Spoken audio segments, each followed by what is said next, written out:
The Maldives is famous for some of the clearest, most inviting water on the planet. For recreational divers, the rules here are strict and straightforward. Stay above 30 meters. Above that line, you get vibrant coral gardens, lazy sharks, and an easy swim to the surface. On a calm morning, a live-aboard dive boat called the Duke of York sat anchored in those pristine waters. On board was a group of Italian divers preparing for what looked like a routine drop.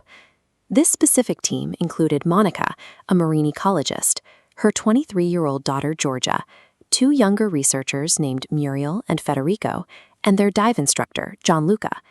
Four of these divers were directly connected to the University of Genoa. They were professionals who studied the ocean for a living. They understood marine environments, gas management, and the physics of the water. When 5 people with this much combined experience enter the water and do not come back to the surface, it forces us to look closely at the exact sequence of decisions that led to their disappearance.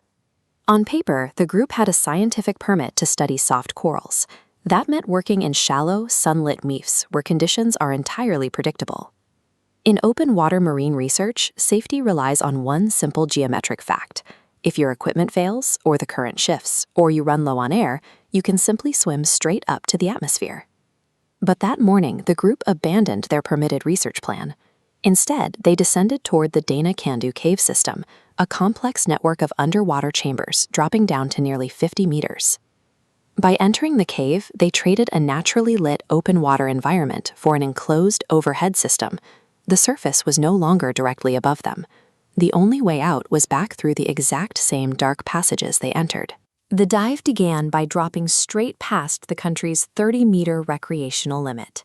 As they approached the 50-meter mark, the physical rules of the ocean began to work against them. This diagram compares a standard air tank at the surface versus at 50 meters deep.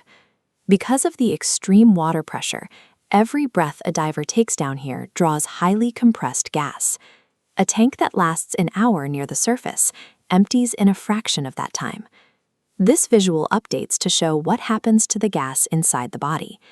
Breathing standard compressed air at this pressure forces excess nitrogen to dissolve into the bloodstream. This creates a physiological effect called nitrogen narcosis, which subtly blurs cognitive clarity and slows down decision-making right when a diver needs it most. By the time the massive cave entrance came into view, natural light was almost entirely gone. They were already burning through their limited air, heavily loaded with nitrogen, and swimming into pitch black. Before they even navigated the first tight rock formation, the sheer weight of the ocean had critically shortened their safety margins. The group moved from a wide, relatively spacious first cavern into a narrow corridor, about 30 meters long and 3 meters wide. This passage funneled them into a completely isolated second chamber. The floor of this second room was blanketed in fine, undisturbed sand. As the 5 divers swam through, the downward thrust of their fins kicked up decades of settled sediment. The sand rose like a thick curtain, triggering a massive silt-out. The particulate matter hung suspended in the water, dropping visibility to 0. When the divers turned on their flashlights, the beams couldn't cut through. The light simply scattered off the floating particles, blinding them. This map shows the layout of the cave system and how easily disorientation sets in. With their air running dangerously low, the group spun around to find the 30-meter exit corridor. In the blinding silt, they missed the real exit and swam directly into an open side tunnel. As the map updates to track their movements, we see the group fracture. Gianluca, the instructor, turned back and managed to push toward the cave entrance. The remaining 4 pushed forward into the side tunnel, searching for a way out, until they hit a solid rock wall, where the passage simply ended. In an overhead environment, a single wrong turn leaves you with no vertical escape route.